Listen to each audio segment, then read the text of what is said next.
I wrote this piece asking the question, what does allyship mean? How do we stand or move in solidarity with each other when there are so many communities and identities that are struggling within the system that oppresses us, that kills us? How do we fight together?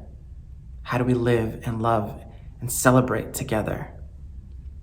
It takes a community to build an artist, a person, whether we resist against it or are nurtured by it. How can we do this without competing? So this piece is called Listening. Thanks. How do I share my grief? Where does it belong? Is there some unclaimed space where it can stand next to yours without competition? Perhaps a curb outside the church where you're slain. Perhaps across the ocean where we made the clothes you wore. Perhaps the parade where my pride is a cause of your catechismic contempt. How do I share my rage? Where can it burn? Where it can ignite the red, yellow, blue, brown, black flames, where we can melt the stars themselves.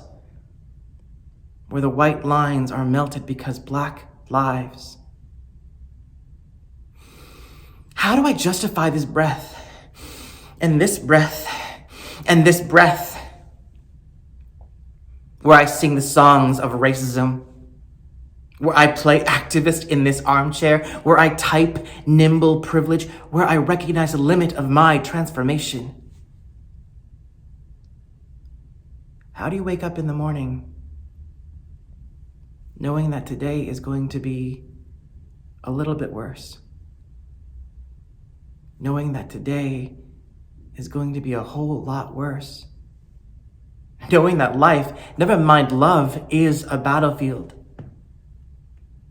Knowing that the courage to walk outside is not a reason to fight. Knowing that walking outside is not enough. How can I hold some space for you? Maybe I can hold this door open with my compact colored privilege.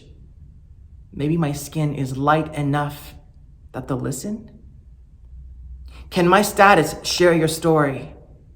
Because hearing it around a fire was not loud enough for heaven to hear. We can lay on our backs facing up to God through the glass ceiling framed in cufflinks and collars, curating a white Jesus, because this view is better than face down with our blood covering their hands. They've touched us enough.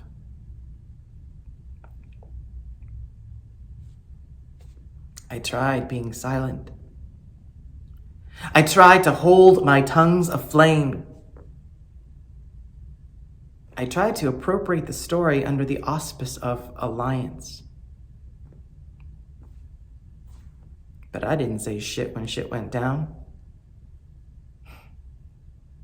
But I didn't do shit when shit came up.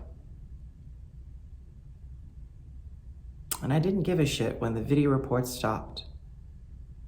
Because someone sent me kitty cat videos for a moment of distracting peace. Because I don't have to live under the weight of your skin.